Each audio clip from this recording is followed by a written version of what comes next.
Our question is, why do you think Misa created your cluster?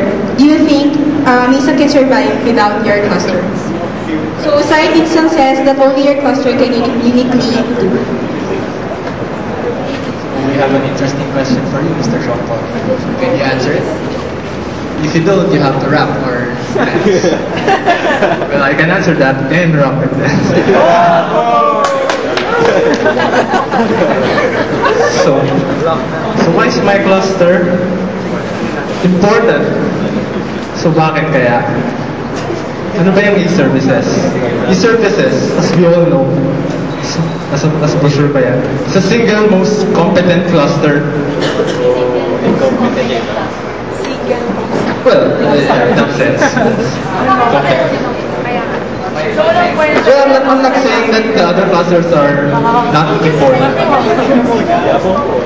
Well, I'm saying that the single for being the most competent cluster.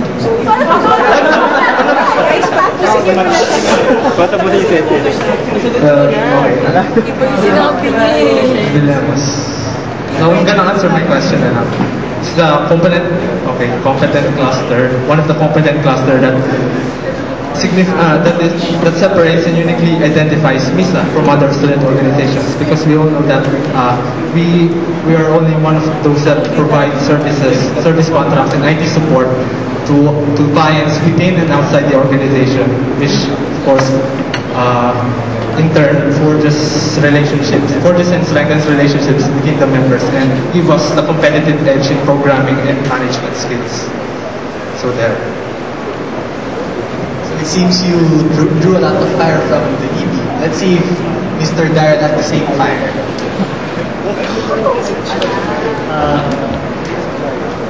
Can I give a follow-up question on that? Kasi, let's say, parang yung pagkaka-define mo sa e-services is that parang it is what sets MISA apart from other orgs, di ba? So, parang ini-imply mo na e-services alone is parang another org. Parang, let's say that because it is the most competent, parang it can separate from MISA and then establish an org on itself. Para, how can you clarify that kind of claim? Na para hindi rin, kasi alam ko member-centered yung goal mo, most likely gano'n din sa akin. Pero parang, para naman, ano yung efforts mo para to merge e-services into MISA na hindi mali-left out yung ibang clusters? Before that question, Mr. Darren.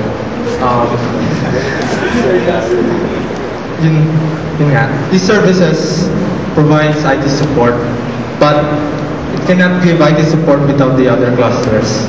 Because, for example, internals.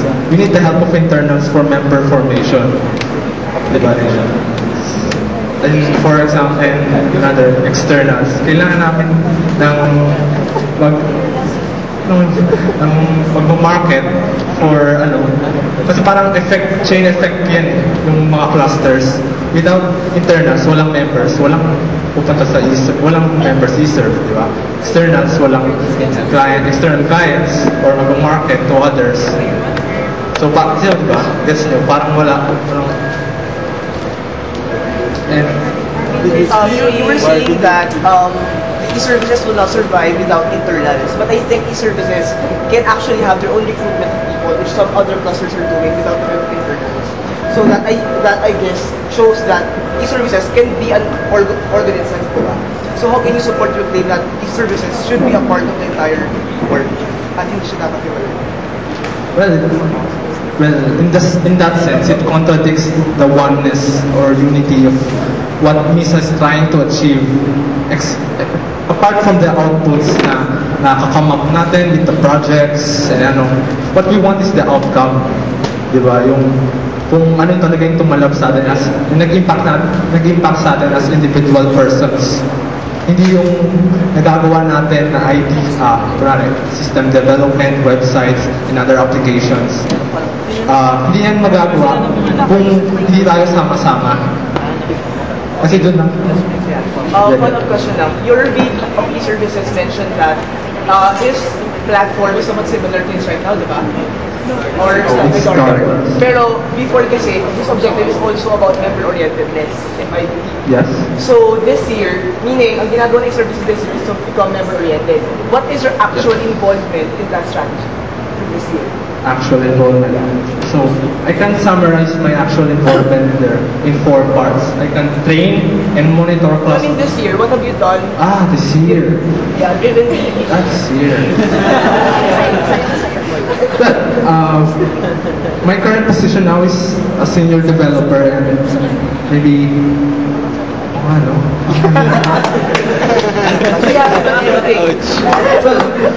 Maybe I have something, pero it's parang may tacit knowledge. Kasi my main focus is So you haven't made any member? You haven't made friends with other members? No, I've made thoughts.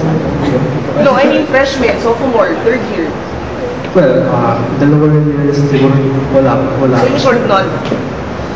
For sure. Follow-up question.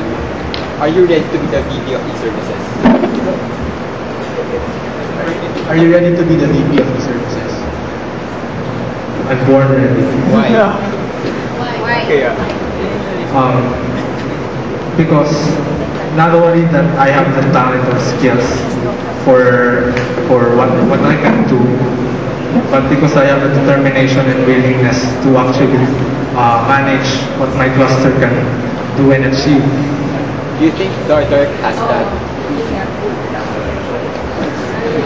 Yeah, I think Dardar has that. It's just that nung nag-present siya, it's not just that expressive of his thoughts, and I think he's one competent competitor.